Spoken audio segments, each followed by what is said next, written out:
Hi hello namaste నేను మీ శ్రీలతని welcome back to Kalyan Shri.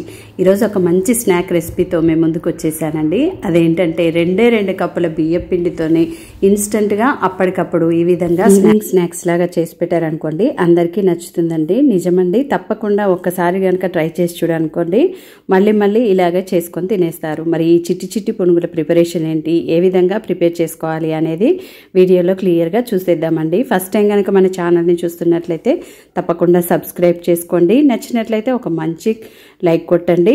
అలాగే దీనికి కాంబినేషన్గా ఒక మంచి చట్నీ రెసిపీని కూడా చూపించబోతున్నాను. ఆయిల్ అనేది కూడా తక్కువగానే పీల్చుకుంటూ పైన క్రిస్పీగా లోపల సాఫ్ట్గా ఎంతో టేస్టీగా ఉంటాయండి. బియ్య పిండితో చేస్తున్నాం కాబట్టి ఆయిల్ కూడా ఎక్కువగా పీల్చుకోవండి. చూడండి, గుండ్రంగా చక్కగా భలేగా వచ్చేసాయండి. దీని ప్రిపరేషన్ కూడా సింపుల్గానే అయిపోతుంది. మరి ఇంకా లేట్ చేయకుండా ఆ ప్రాసెస్ ఏంటి, ఏ విధంగా ప్రిపేర్ చేసుకోవాలి అనేది వీడియోలోకి వెళ్ళిపోయి చూసేద్దాం. వీడియోని స్కిప్ చేయకుండా చివరి వరకు చూసేసినట్లయితే మీరు కూడా పర్ఫెక్ట్గా చేస్తారని గుర్తుపెట్టుకోండి. ముందైతే ఒక జల్లెడను బౌల్లోకి పెట్టేసుకొని 2 కప్పుల వరకు బియ్య పిండిని తీసుకుంటున్నానండి. ఇది నేను షాప్ నుండి తీసుకొచ్చిందేనండి. మీ దగ్గర ఇంట్లో పట్టించిందైనా కానీ బియ్య పిండిని తీసుకొని ఈ విధంగా జల్లించుకున్న తర్వాత 1/2 కప్పు వరకు గోధుమ పిండిని, అలాగే 1/4 కప్పు వరకు బొంబాయి రవ్వను వేసుకోవడం వలన ఇవి క్రిస్పీగా వచ్చేస్తాయండి. లేదంటే మీరు 1 కప్పు బియ్య పిండిని 1 కప్పు గోధుమ పిండినైనా వేసేసుకోవచ్చు. రుచికి సరిపడినంత సాల్ట్ని కూడా వేసేసుకోవచ్చు అండి. ఆ తర్వాత 1/2 కప్పు వరకు పుల్లటి పెరుగును కూడా వేసేసుకొని ముందైతే పెరుగుతోనే ఇదంతా కూడా బాగా మిక్స్ చేసుకున్న తర్వాత కొంచెంగా వాటర్ని వేసుకుంటూ బ్యాటర్ కన్సిస్టెన్సీ చూడండి, ఇక్కడ నేను చూపించిన విధంగా రెడీ చేసుకోవాలన్నమాట. మరీ లూజ్గా ఉండకూడదు, అలాగని మరీ గట్టిగా ఉండకూడదండి.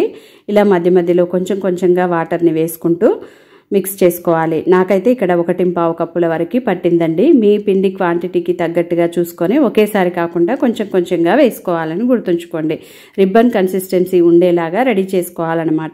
ఒకవేళ పిండి లూజ్ అయిపోతే కొంచెం రవ్వని బియ్య పిండిని యాడ్ చేసుకుంటే సరిపోతుందండి. దీన్ని ఇలా మూత పెట్టేసి ఒక 1/2 అవర్ నానబెట్టుకోవాలి. ఆ తర్వాత స్టవ్ ఆన్ చేసుకొని ఒక ప్యాన్ పెట్టేసి 2 స్పూన్ల వరకు ఆయిల్ని వేసేసుకొని 1 కప్పు వరకు పల్లీలను వేసుకొని దోరగా వేయించుకోవాలి. మీడియం టు లో ఫ్లేమ్లోనే అటు ఇటు తిప్పుకుంటూ పల్లీలను దోరగా ఫ్రై చేసుకున్న తర్వాత ఇప్పుడు 1/2 కప్పు వరకు పుట్నాల పప్పును కూడా వేసేసుకోవాలండి. ఏ కప్పుతో పల్లీలు తీసుకున్నామో అదే కప్పుతోనే, మీరు పుట్నాలు వద్దనుకుంటే స్కిప్ చేసేయచ్చు. కారానికి తగినట్టుగా పచ్చిమిర్చిని, 1 రెమ్మ కరివేపాకుని, అలాగే ఒక 10 వరకు పుదీనా ఆకుల్ని వేసుకోవడం వలన చట్నీ అనేది చాలా టేస్టీగా ఉంటుందండి. పుదీనా అనేది మరీ ఎక్కువగా వేసుకోవద్దండి. 10 అంటే 10 ఆకుల వరకు లెక్క పెట్టుకొని వేసుకోండి. ఆ తర్వాత పచ్చిమిర్చి చూడండి ఈ విధంగా చక్కగా ఫ్రై అయిన తర్వాత ఇప్పుడు కొంచెం చింతపండునే వేసుకోవాలి. చిన్న ఉసిరికాయ సైజ్ అంతా చింతపండుని శుభ్రం చేసుకొని వేసేసుకొని అలా 1 సెకండ్ పాటు ఫ్రై చేసుకున్న తర్వాత స్టవ్ ఆఫ్ చేసి పూర్తిగా చల్లారిన తర్వాత మిక్సీ జార్లోకి వేసేసుకుందాం. ఆ తర్వాత 1/2 కప్పు వరకు పచ్చి కొబ్బరిని, మీ దగ్గర ఎండు కొబ్బరి ఉన్నా కానీ వేసేసుకోవచ్చు. రుచికి సరిపడినంత సాల్ట్ని, 1/2 కప్పు వరకు వాటర్ని వేసేసుకొని ముందైతే ఇక్కడ చూపించిన విధంగా గట్టిగా గ్రైండ్ చేసుకోవాలండి. ముందే ఎక్కువ వాటర్ వేసుకోకూడదు. ఆ తర్వాత గుంపెడంతా కొత్తిమీరను కూడా వేసేసుకొని పల్స్ మోడ్లో ఒకసారి పల్స్ ఇచ్చారనుకోండి, కొత్తిమీర ఆకు అనేది సన్నగా చిన్న ముక్కలుగా కట్ అవ్వాలన్నమాట. కొంచెం వాటర్ని వేసేసి ఇలా చూడండి ఈ విధంగా చిన్న పీసెస్ లాగా కట్ చేసుకునేలాగా చేసుకున్న తర్వాత అదే మిక్సీ జార్లోకి 1 కప్పు వరకు వాటర్ని వేసుకొని ఈ విధంగా జారుడుగా రెడీ చేసుకోవాలి. చూడండి కొత్తిమీర అనేది ఈ విధంగా కనబడాలన్నమాట. ఇప్పుడు అదే ప్యాన్లోకి 2 స్పూన్ల వరకు ఆయిల్ని, 1 స్పూన్ వరకు పోపు గింజల్ని, 1 ఎండుమిర్చిని చిన్న ముక్కలుగా కట్ చేసుకొని వేసుకుంటున్నాను.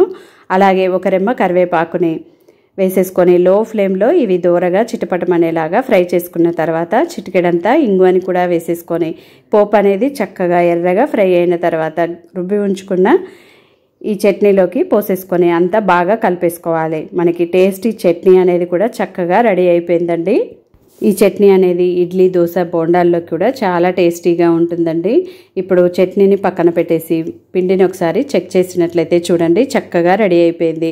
రవ్వ వేసుకోవడం వలన వాటర్ని అబ్జర్వ్ చేసుకొని మరి కొంచెం దగ్గర పడింది కదా. ఇప్పుడు 1/2 స్పూన్ వరకు వంట సోడాను, 1 స్పూన్ వరకు జీలకర్రను వేసేసుకొని ఇక్కడ నేను చూపించిన విధంగా బాగా బీట్ చేస్తున్నట్లుగా మిక్స్ చేసుకోవాలి.